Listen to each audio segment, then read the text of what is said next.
मुख्यमंत्री संवाद बैठक का पहला दौर समाप्त हो चुका है और फिलहाल दोपहर भोज का चल रहा है सीएमआर में कार्यक्रम। कुछ ही देर में शुरू होगी अगले समूह की बैठक। मुख्यमंत्री संवाद बैठक का पहला दौर समाप्त हो चुका है, जिसमें तमाम मंत्रियों की मौजूदगी रही और फिलहाल जो अपडेट सामने आ रही है, अभी सीएमआर में दोपहर भोज चल रहा है, लंच चल रहा है और कुछ ही देर के अंदर लंच के बाद में अगले समूह की बैठक की शुरुआत की जाएगी। ये अपडेट हम आपको दे रहे हैं। मुख्यमंत्री संवाद बैठक जो कि जारी थी, पहले दौर की संवाद बैठक समाप्त हो चुकी है और अब लंच जारी है और कुछ ही देर में लंच के बाद में अगले समूह की बैठक होगी। आपको तस्वीरें दिखा रहे हैं। इस बैठक में वदन राठौड़ की मौजूदगी, सीपी जोशी की मौजूदगी बनी हुई है। इसके अलावा भी कई दिग्गज चेहरे जो कि इस बैठक में मौजूद हैं।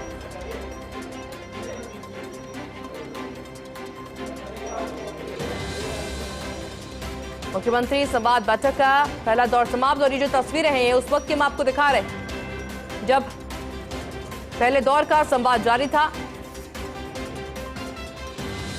और अब अपडेट ये कि अभी लंच कार्यक्रम जारी है सीएमआर में। 18 महीने में 20 महीने के अंदर राजस्थान सरकार ने जो इतना अच्छा बजट दिया, जो पिछली सरकार ने 5 वर्ष में जो नहीं कर पाया, जो काम हमारे यशस्वी मुख्यमंत्री ने दिया, उसके लिए आज समीक्षा बैठक थी।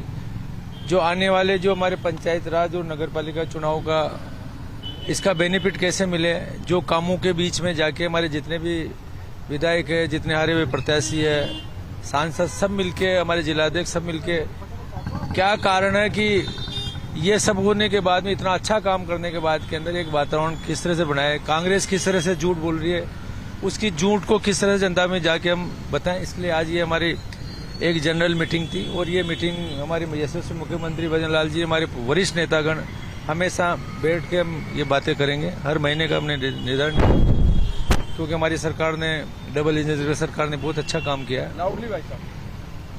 हर महीने होगी, हर महीने ये बैठक होगी और सबसे बड़ी चीज है कि जिस तरह से अच्छा काम ये सरकार कर रही है, इसको आशीर्वाद देने के लिए भगवान इंद्रदेव भी खूब मेहरबान हो रखे हैं।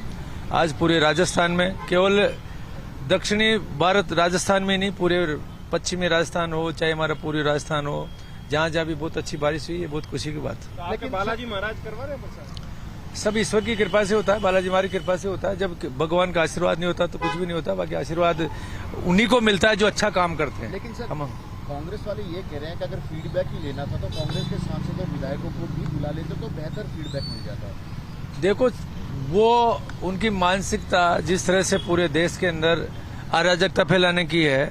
जब आप लोगों ने देखा कि चुनाव आयोग कह रहा है कि अगर हमने कोई गलती करी है, किसी का गलत नाम काटा है, किसी का गलत नाम जोड़ा है, आप एफिडेविट दो। वो चाहते हैं कि न एफिडेविट देना चाहते हैं, न माफी मांगना चाहते हैं। तो वो उनका एक वातावरण को पूरे देश के अंदर, जो आज हमारा देश की जो छवि बनी है, आज हमारे देश विश्व के अंदर जो चौथी ताकत बन के उभरा है, उनको सबको नष्ट करने के लिए पूरे ताकतों के साथ मिलते हुए काम कर रहे हैं। तो वही पोजीशन यहाँ वाले करते हैं। और ये आप जब हमारा संसद या हमारी जो विधानसभा चलेगी, जिसमें आप लोग देख लेंगे, उनको काम उससे मतलब ही नहीं है। आप नहीं चाहते थे कुछ, इसलिए उन्हें नहीं बुलाया गया? ऐसा नहीं है, सबको साथ लेके चलते हैं। हमारे देश के प्रधानमंत्री जी और भारतीय जनता पार्टी की सोच है कि सबका साथ, सबका विकास, सबको साथ लेते हुए किस तरह से हमारा देश आगे बढ़े, किस तरह से राजस्थान आगे बढ़े। सब आपकी कॉन्स्टिट्यूएंसी में मुख्यमंत्री जा रहे हैं, क्या कार्यक्रम? देखो, एक पेड़ माँ के नाम, देश के यशस्वी प्रधानमंत्री ने जो अभियान चलाया है, राजस्थान सरकार को 10 करोड़ पौधे का जो लक्ष्य दिया है, उसी के तहत मेरे विधानसभा क्षेत्र में टोडा रायसिंह के अंदर बिसलपुर डैम के पास में लगभग 60,000 पौधे 1 घंटे में लगाने का जो हम अभियान लेके चल रहे हैं, उसके अंदर हमारे यशस्वी मुख्यमंत्री पधारेंगे। और मैं आप सभी से निवेदन होगा, आप भी देखो, वहाँ पे बिसलपुर बहुत अच्छी उसकी ओवरफ्लो चल रहा है, गेट खुले हैं, आप सब लोगों का वहाँ आमंत्रण है। बढ़िया लजीज भोजन सभी पत्रकार बंधुओं को भी वहाँ पे मिलेगा। आप सब पंचायत राज चुनावों की तैयारी शुरू हो गई है ये पूरी तरीके से आज से?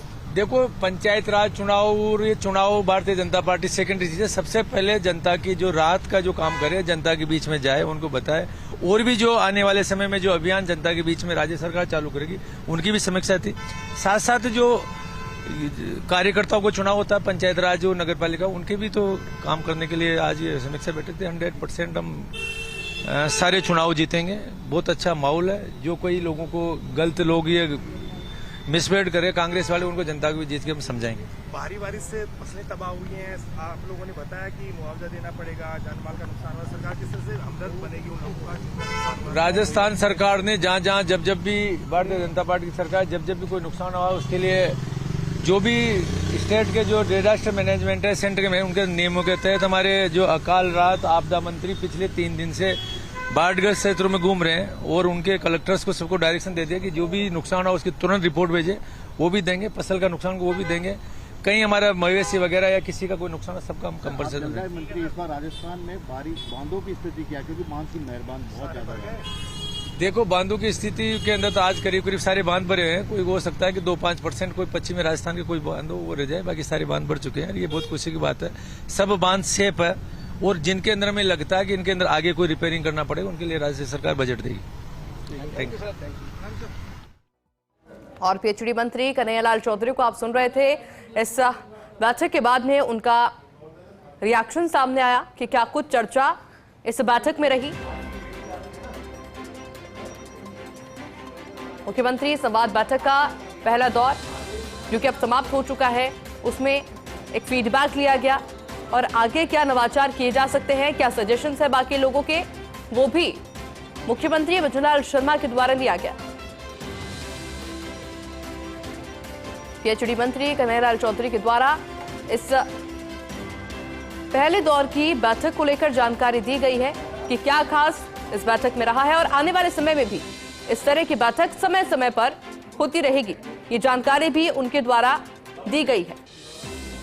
हालांकि जो अपडेट है वो ये कि दोपहर भोज के बाद में यानी कि लंच के बाद में कुछ ही देर में अगले समूह की बैठक भी शुरू हो जाएगी और उसमें भी जो मंत्री पहुंचेंगे उनसे उनके क्षेत्र को लेकर फीडबैक लिया जाएगा। क्या कुछ आगे किया जा सकता है, क्या कुछ अभी चल रहा है, क्या सुधार किए जा सकते हैं और क्या नवाचार किया जा सकता है, इन तमाम बिंदुओं को लेकर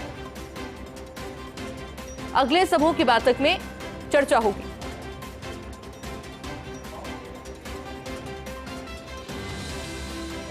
मेरे साथ में एसोसिएट एडिटर ऐश्वर्या प्रधान लाइव जुड़ गए हैं। ऐश्वर्या, अभी हम रिएक्शन सुन रहे थे पीएचडी मंत्री का भी, पहले समूह की जो बैठक हुई उसको लेकर के जानकारी दी गई। फिलहाल अभी क्या अपडेट?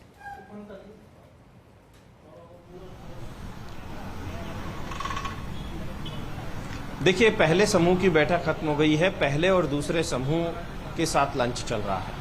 अब ये बैठक हर महीने या हर 2 महीने में होगी। इसका एक कैलेंडर तैयार होगा, इसी तरीके से बैठक होगी और पहली बार इस तरीके से बैठक हो रही है। लेकिन ये जो बैठक का क्रम है ये लगातार आगामी दिनों में चलने वाला है।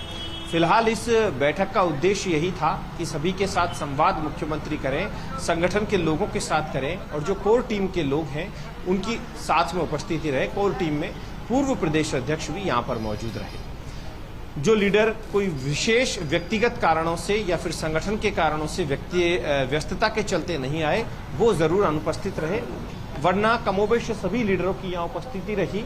दूसरे दौर की बैठक कुछ देर में शुरू होगी। अभी लंच चल रहा है और जो कुछ कहा कन्हैयालाल चौधरी ने हमने भी सुना और हालांकि इस पे एक सवाल खड़ा होता है कि कांग्रेस के सांसद या फिर सांसद प्रत्याशी या विधायक प्रत्याशियों से क्यों नहीं संवाद किया गया, तो उन्होंने उसका जवाब भी दिया। हालांकि ये जो बैठक है ये संगठन की बैठक है और संगठन के लोगों के लिए ही ये बैठक है। तो संगठन से जुड़े भारतीय जनता पार्टी के लोगों की बैठक है ये, जो भाजपा से ताल्लुक रखते हैं, क्योंकि इसमें प्रदेश अध्यक्ष मदन राठौड़ भी बैठे हुए हैं। भारतीय जनता पार्टी के पूर्व प्रदेश अध्यक्ष भी यहाँ पर बैठे हुए हैं। फिलहाल जो लीडर्स हैं उनका निकलना शुरू हो गया है। दूसरे दौर की बैठक कुछ देर बाद शुरू होगी और जब दूसरे दौर की बैठक शुरू होगी उसके बाद वो भी लगभग शाम तक चलने वाली है और कल 3 बैठकें होंगी। आज का जो दिन है वो 2 बैठकों का है, जिनमें अभी जो समूह थे उनमें जो संसदीय क्षेत्र थे उनमें भरतपुर था, धौलपुर करौली था, टोंक सवाई माधोपुर था, बारां झालावाड़ था और कोटा बूंदी था। ये संसदीय क्षेत्रों का संवाद खत्म हो चुका है। कुछ देर बाद लगभग लंच का समय जब समाप्त होगा उसके बाद दूसरे समूह की बैठक होगी और हालांकि इसे पंचायत चुनाव से भी जोड़ा जा सकता है, इसे निकाय चुनाव से भी जोड़ा जा सकता है, इसे जोड़ा जा सकता है आगामी विधानसभा सत्र से, इसे जोड़ा जा सकता है विधायकों की परफॉर्मेंस से, इसे जोड़ा जा सकता है राजनीतिक नियुक्तियों से, इसे जोड़ा जा सकता है संगठनात्मक विस्तार से जो मदन राठौड़ करने वाले, इसे जोड़ा जा सकता है भविष्य की परफॉर्मेंस से, इसे जोड़ा जा सकता है सोशल मीडिया पर कौन कितना एक्टिव है इससे, इसे केंद्रीय नेतृत्व तक पर जो रिपोर्ट जाती है केंद्रीय नेतृत्व तक उसे भी जोड़ा जा सकता है। मुख्यमंत्री के पास भी सभी की जानकारी है, तो विधायकों के पास या प्रत्याशियों के पास भी मंत्रियों की जानकारी है कि उन्होंने किन मंत्री को क्या काम दिए और उनके क्या काम हुए और कौन से काम किस कारण से नहीं हो पाए। तो मुख्यमंत्री के पास भी सभी की जानकारी है कि कौन विधायक और कौन विधायक प्रत्याशी अपने क्षेत्र में कितना सक्रिय है और कितना सक्रिय होने की आवश्यकता है, सोशल मीडिया पर कितना सक्रिय है, संगठन को लेकर कितनी बातें करता है और विपक्षियों को कितना जवाब देता है, ये बात भी मुख्यमंत्री के पास है। तो विधायकों और विधायक प्रत्याशियों के पास या सांसद प्रत्याशियों के पास पूरी जानकारी है कि उनका कौन से मंत्री ने उनकी ठीक तरीके से सुनवाई करी है और कौन से मंत्री के यहां पर उन्हें अभी तक मायूसी हाथ लगी है, या फिर जो मायूसी वो समझ रहे हैं वो काम हो ही नहीं सकता, जबकि मंत्री ये मानकर चलते हैं काम नहीं हो सकता और वो ये मानकर चलते हैं कि काम हो सकता था, मंत्री जी ने नहीं किया। ऐसे विषय भी इस बैठक में हो सकते हैं।